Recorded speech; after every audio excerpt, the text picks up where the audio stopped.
10 anos de amizade, uma conversa ouvida por acaso, um plano para roubar minha herança. Minha cunhada passou uma década me chamando de melhor amiga. Ela não fazia ideia de que, quando finalmente fez sua jogada, eu já tinha mudado meu testamento. Meu nome é Vanessa, e por 10 anos, minha cunhada Priscila foi uma das pessoas mais próximas da minha vida. Mais próxima do que a maioria dos meus próprios irmãos. Eu nunca imaginei que a mulher que esteve ao meu lado no meu casamento passaria uma década esperando silenciosamente meus pais morrerem para pegar o que nunca foi dela. Eu casei numa família grande e unida. Meu marido, Tiago, tinha 3 irmãos, e Priscila, a irmã mais velha dele, me acolheu desde o primeiro jantar como se eu sempre tivesse pertencido ali. Ela me ensinou as receitas da família. Me convidava para as viagens de irmãs até antes de eu e Tiago ficarmos noivos. Quando minha própria mãe faleceu, 6 anos atrás, Priscila foi quem ficou horas comigo, me deixando chorar no ombro dela como se nos conhecêssemos a vida toda. Não só uns poucos anos. Meu pai, Eduardo, também a adorava. Ele brincava que tinha ganhado uma segunda filha com o casamento, melhor até que a primeira. E todos nós ríamos, porque nunca pareceu uma ameaça de verdade. Parecia amor. Quando a saúde do meu pai começou a piorar, 2 anos atrás, Priscila virou quase uma segunda cuidadora. Levava ele nas consultas quando eu não podia. Ficava com ele em tardes longas quando eu estava trabalhando. Eu era grata. Confiava nela completamente com a pessoa mais importante que me restava. Nunca uma vez pensei em perguntar por que ela era tão dedicada a um homem que nem era pai dela. 6 meses atrás, passei na casa do meu pai para deixar umas compras e encontrei a porta da frente entreaberta. Consegui ouvir vozes vindas da cozinha. A do meu pai, cansada mas clara, e a de Priscila, baixa e cuidadosa de um jeito que eu nunca tinha ouvido nela antes. Fiquei parada no corredor, ainda segurando as sacolas, perto o suficiente para ouvir cada palavra. Você sabe que a Vanessa não precisa do jeito que eu preciso, Priscila estava dizendo. Ela tem a renda do Tiago, tem a carreira dela própria. Eu sou quem tem estado aqui todo santo dia.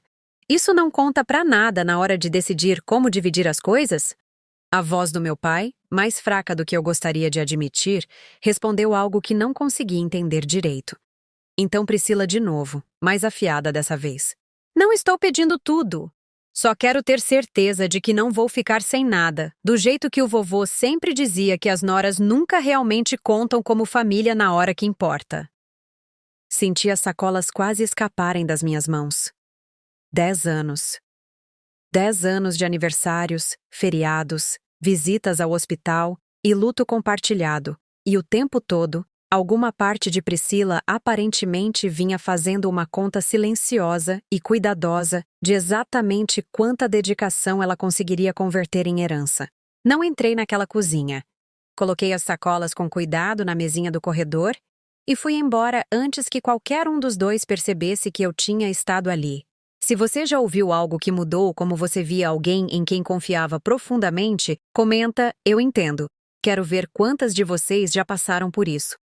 Não confrontei Priscila.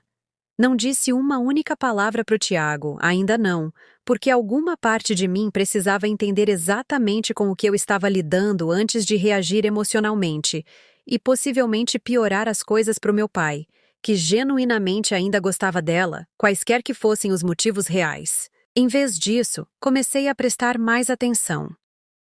Notei como Priscila sempre arrumava um motivo para estar presente quando meu pai mencionava papelada, seguro, ou colocar as coisas em ordem.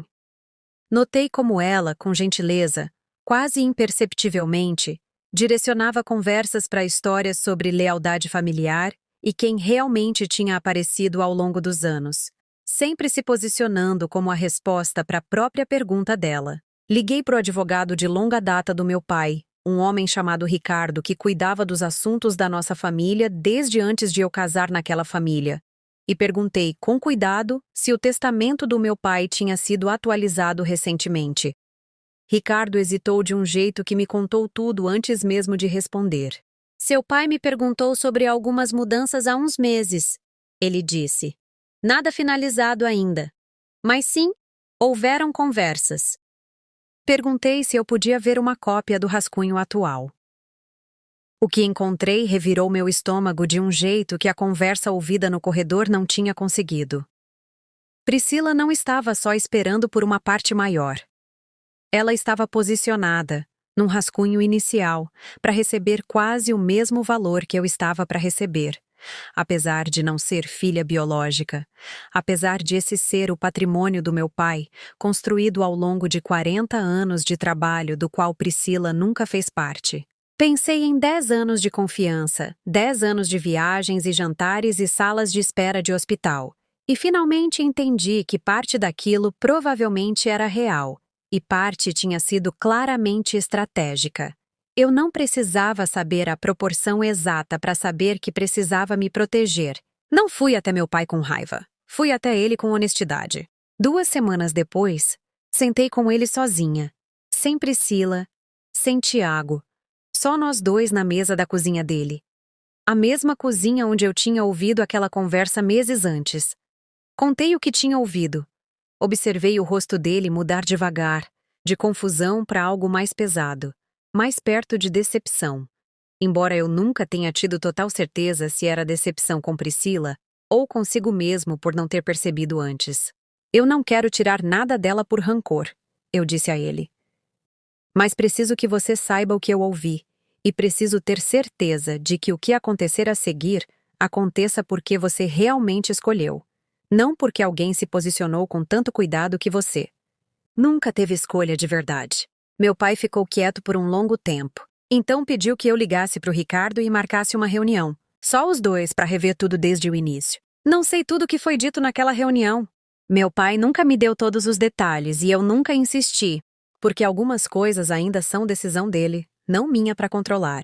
Mas sei que o testamento foi revisado de novo depois daquela reunião, dessa vez com total clareza sobre quem realmente esteve presente por amor e quem esteve presente de olho no resultado.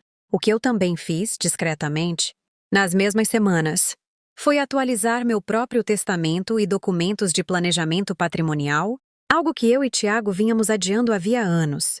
Não por retaliação, mas porque ver alguém manobrar com tanto cuidado ao redor da mortalidade do meu pai me fez perceber o quão despreparada minha própria família estaria se algo acontecesse comigo.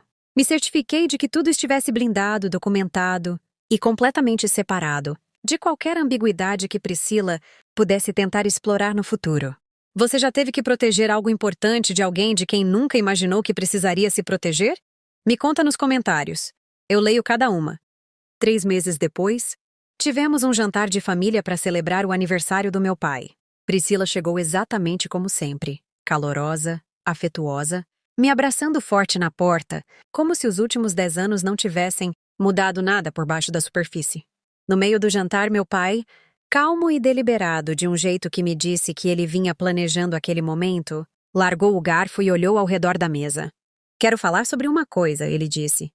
Atualizei meu testamento recentemente, e acho importante que todo mundo ouça isso de mim diretamente, não através de papelada depois. O sorriso de Priscila vacilou só um pouco, do jeito que um sorriso vacila quando alguém sente uma mudança. Na sala, antes de entender o motivo, meu pai explicou calmo e sem acusação que o patrimônio seria dividido entre os filhos biológicos dele, com provisões feitas para os netos, e que quaisquer rascunhos anteriores discutidos com alguém fora desse círculo imediato não eram mais relevantes. Ele não mencionou a conversa no corredor. Não precisava. Simplesmente olhou para Priscila por um longo momento, e algo passou entre eles que me disse que ele sabia exatamente o que ela tinha tentado fazer, mesmo que nunca tenha dito isso em voz alta na frente de todo mundo. O rosto de Priscila passou por várias emoções em poucos segundos. Surpresa, depois algo como pânico, rapidamente suavizado numa compostura ensaiada. Claro, ela disse. Família deve vir em primeiro lugar. Observei ela dizer as mesmas palavras que provavelmente já tinha dito uma centena de vezes ao longo dos últimos 10 anos, exceto que dessa vez elas caíram de um jeito completamente diferente, porque nós duas sabíamos exatamente o que elas realmente valiam. Priscila nunca me confrontou diretamente sobre nada disso. Nunca perguntou o quanto eu sabia ou quando eu tinha descoberto, e eu nunca oferecia a informação. Algumas conversas não precisam acontecer em voz alta para serem completamente entendidas pelas duas pessoas envolvidas. Ao longo do ano seguinte, a distância entre nós cresceu devagar, naturalmente, do jeito que a distância cresce quando uma pessoa percebe que a outra parou de acreditar na atuação.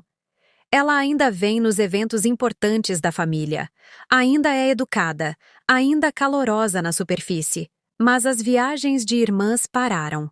As ligações longas pararam. O que restou é um relacionamento cuidadoso e funcional, construído inteiramente ao redor de aparências, o que, percebi depois, talvez estivesse mais perto do que aquilo sempre realmente foi.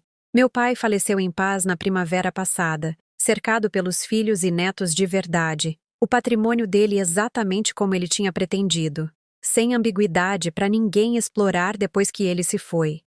Ainda penso naqueles 10 anos às vezes, os aniversários e as visitas ao hospital e o luto que genuinamente compartilhamos pela minha mãe. Não acho que tudo aquilo era falso. Acho que Priscila era capaz de afeto real e estratégia calculada ao mesmo tempo. E fiz as pazes com nunca saber completamente qual das duas coisas a movia em cada momento. O que eu sei é isto. A versão de mim que quase deixou uma década de confiança presumida tomar decisões cruciais sobre o legado do meu pai, não é a mesma versão de mim que protegeu discretamente o que mais importava, sem nunca levantar a voz ou acusar ninguém de algo que eu não conseguia provar. Você acha que o carinho da Priscila foi real em algum momento?